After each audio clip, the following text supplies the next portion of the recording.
Now let's talk about asymmetric की cryptography. Asymmetric की cryptography, यहां पे क्या रहता है, each person on the network, किसी अगर मेरे पास में दो पीयर है, लेट से मेरे पास में दो पीयर हैं, pair A and pair B, इन दो पीयर्स के लिए ऑन द नेटवर्क हम लोग क्या करेंगे एसिमेट्रिक की क्रिप्टोग्राफी में, हम लोग एक तो प्राइवेट की जनरेट करेंगे, प्राइवेट की फॉर ए, एंड एक पब्लिक की जनरेट करेंगे, पब्लिक की फॉर ए। सेम हम प्राइवेट की फॉर बी जनरेट करेंगे एंड हम पब्लिक की फॉर बी जनरेट करेंगे।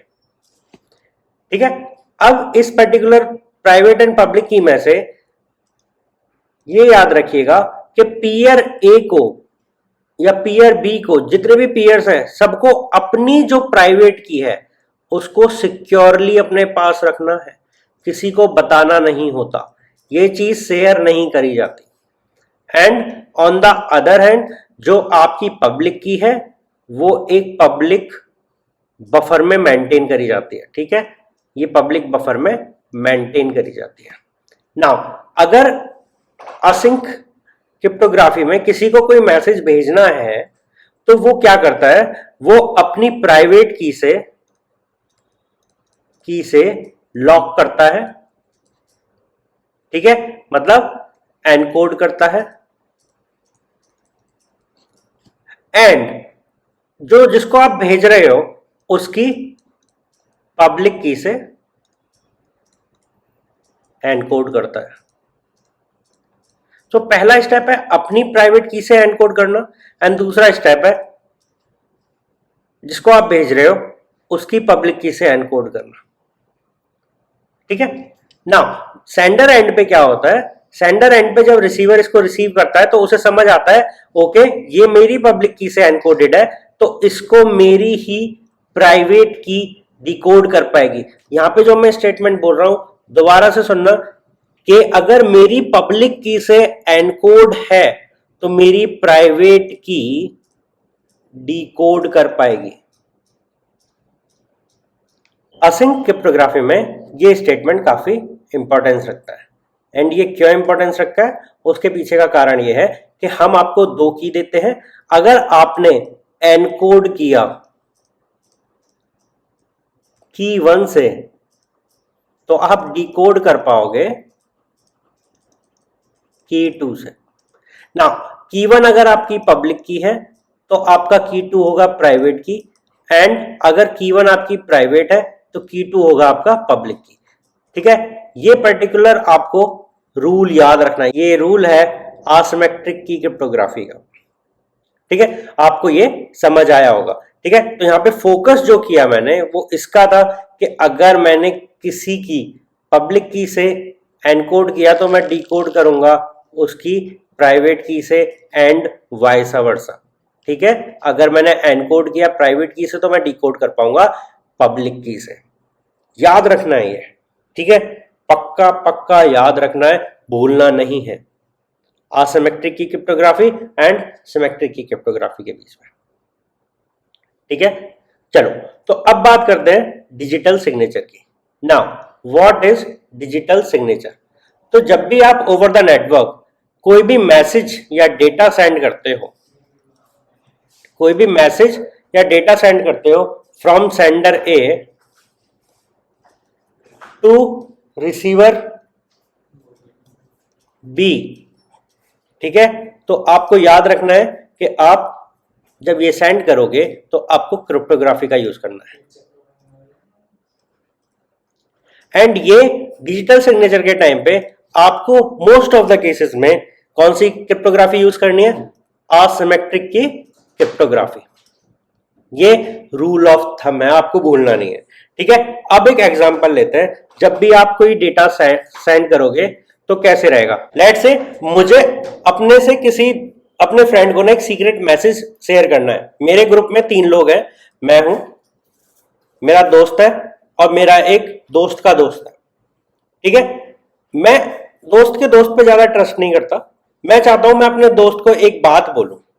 ठीक है, तो मैं क्या करूंगा, मैं एक मैसेज भेजूंगा that will be digital signatured message. तो मैं उसको कैसे भेजूंगा, देखो यहां पे मेरी एक प्राइवेट की होगी, मेरी एक पब्लिक की होगी, ठीक है, मेरे दोस्त की एक प्राइवेट की होगी, मेरे दोस्त की एक पब्लिक की होगी, मेरे दोस्त के दोस्त की एक प्राइवेट की होगी, ठीक है, मेरे दोस्त की दोस्त की एक पब्लिक की होगी ना। इसमें से जो शेयर्ड चीज है, ठीक है, वो कौन सी है, पब्लिक की है। पब्लिक की हम सबको पता है एक दूसरे की, बट प्राइवेट की केवल वो इंडिविजुअल जानता है अपनी, और किसी को नहीं पता। अब देखो क्या होगा, जब भी कोई सीक्रेट मैसेज ए से बी को जाना होगा तो मुझे ये ध्यान रखना है कि एक ऐसा मैसेज भेजूं कि उसको सी रीड ना कर पाए। तो देखो मेरा डाटा पैकेट होगा, मेरा डेटा होगा, जो कि मेरा यहाँ पे मैसेज है, ठीक है, मैं इसको एनकोड करूंगा, ठीक है, मैं इसको एनकोड करूंगा। एनकोड करने के लिए मैं सबसे पहले क्या करूंगा, अपनी प्राइवेट की यूज करूंगा, तो मेरा एक नया मैसेज बन के तैयार हो जाएगा, which is a encoded message, ठीक है। अगर आपको याद हो, एक हमने पहले वीडियो करी है जहां पे हमने एनकोडिंग डिकोडिंग के बारे में देखा, जिसमें हम क्या कर रहे हैं, अगर मेरा कोई सीक्रेट है तो मैं उस सीक्रेट के बेसिस पे अपने मैसेज को किसी दूसरे मैसेज में कन्वर्ट कर रहा हूं, ठीक है ना।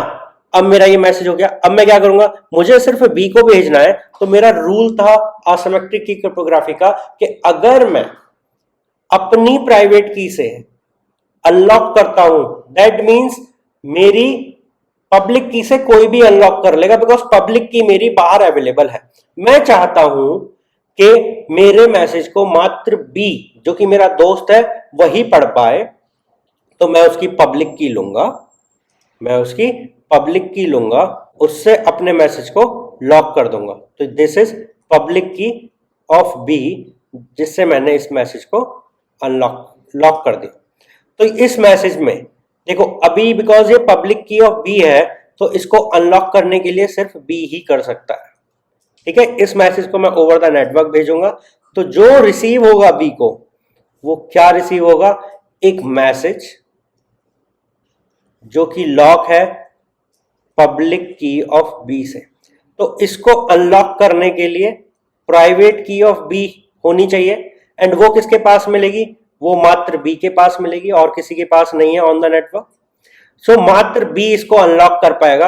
अनलॉक करके उसे एक अंदर का मैसेज मिलेगा which is red in nature, ठीक है, ये रेड वाला मैसेज मिलेगा, ठीक है, और वो लॉक होगा किससे, वो मेरी प्राइवेट की से लॉक होगा, ये मेरी प्राइवेट की से लॉक है मैसेज। ना ये मैसेज अगर मेरी प्राइवेट की से लॉक है, तो देखो हमारे पास एक बफर होता था जहां पे हम सबकी पब्लिक कीज रखते थे, पब्लिक की ऑफ ए, पब्लिक की ऑफ बी, पब्लिक की ऑफ सी। तो यहां से बी मेरी पब्लिक की लेकर आएगा, उस पब्लिक की से इसको अनलॉक करेगा, किससे करेगा, पब्लिक की ऑफ ए से, तो उसको अंदर का डेटा सेट मिल जाएगा, वॉट एवर द मैसेजेस वो उसको मिल जाएगा। अभी नीचे से काफी कुत्तों की आवाज आ रही है, काफी ज्यादा भौंक रहे हैं, बट आप इग्नोर करना, ठीक है। ये जो मैसेज है, ठीक है, ये अब बी इजीली रीड कर पाएगा, एंड हमने प्रोटेक्ट किया कि हमारा ये पर्टिकुलर मैसेज सी को रिसीव ही ना हो। सी को अगर रिसीव भी हो जाए तो ये पर्टिकुलर मैसेज को सी एनकोड से डिकोड ना कर पाए, बिकॉज ये एनकोडेड था, ठीक है, इसको डिकोड ना कर पाए। एंड अगर उसे डिकोड ही करना था तो डेफिनेटली उसे मार पीट के बी के क्रेडेंशियल चाहिए थे, विच इज प्राइवेट की एंड पब्लिक की। उसके बाद में मेरे तो पब्लिक की अवेलेबल था ही, तो वो वैसे कर सकता है, ठीक है, मैनुअली फोर्सफुली वो कर सकता है, but there is no mathematical chance कि अगर सारी चीजें सही हैं, अपनी प्लेस पर है, तो इसको हम डिकोड कर सकें या इस पर्टिकुलर सिक्योरिटी को हम ब्रीच कर सकें। एंड इसकी एक्यूरेसी 99.9% है। I am not saying because there is a possibility कि इन फ्यूचर क्वांटम कंप्यूटिंग से हम इसको ब्रेक कर सकें, ठीक है। ये कैसे काम करती है बात की बात है, बट अभी के लिए डिजिटल सिग्नेचर क्या है आपको समझ आया होगा। मैं आपको होमवर्क देता हूं जिसको आपको करना है। Let's say rule 1, A to Z capital terms आपको भेजनी है एंड 0 to 25 आपको रिप्रेजेंट करना है। लेट मतलब A को 0 बोलना है, B को 1 बोलना है एंड Z को 25 बोलना है। आपको ऐसे करके मैसेज ट्रांसफॉर्म करने हैं। आपको I love my India, comma को कॉमा रहने देना, दैट इज भारत। ये आपका मैसेज है, ठीक है। इस मैसेज पे आपको एनकोडिंग करनी है और इस पर्टिकुलर मैसेज को एनकोडेड फॉर्म में कन्वर्ट करना है, और ये आपका असाइनमेंट। एंड फिर आप एक काम करना, इस पर्टिकुलर स्ट्रिंग को 10 पेपर पे लिखना, 10 पेपर्स पे लिखना। ये रूल आपको मैंने बताया, ठीक है, आपके दोस्तों को मैंने नहीं बताया। इसको 10 पेपर्स पे लिखना एंड अपने 10 फ्रेंडों को देना, friend 1, friend 2 and friend 3 and friend 10, ऐसे करके 10 दोस्तों को देना एंड देखना क्या वो आपके दोस्त इसको डिकोड कर पाते हैं या नहीं, ठीक है। This is a fun game, आपका असाइनमेंट भी हो जाएगा एंड आपको पता भी पड़ जाएगा ओके ये प्रोसेस कैसे वर्क करता है, ठीक है। उनको अपने दोस्तों को ये रूल मत बता देना, चीटिंग होगी, ठीक है। तो आप मुझे कमेंट में बताइए कि कितने दोस्तों ने आपके ने ये पर्टिकुलर डिकोडिंग कर ली जो आपने मैसेज एनकोड किया था। सो आप जो करोगे वो एनकोड होगा एंड आपका दोस्त जो करेगा दैट इज डिकोड, ठीक है। आपको एनकोडिंग डिकोडिंग पता पड़ गई, आपको सिमेट्रिक की क्रिप्टोग्राफी पता पड़ गई, आपको असिमेट्रिक की क्रिप्टोग्राफी पता पड़ गई, आपको डिजिटल सिग्नेचर पता पड़ गया।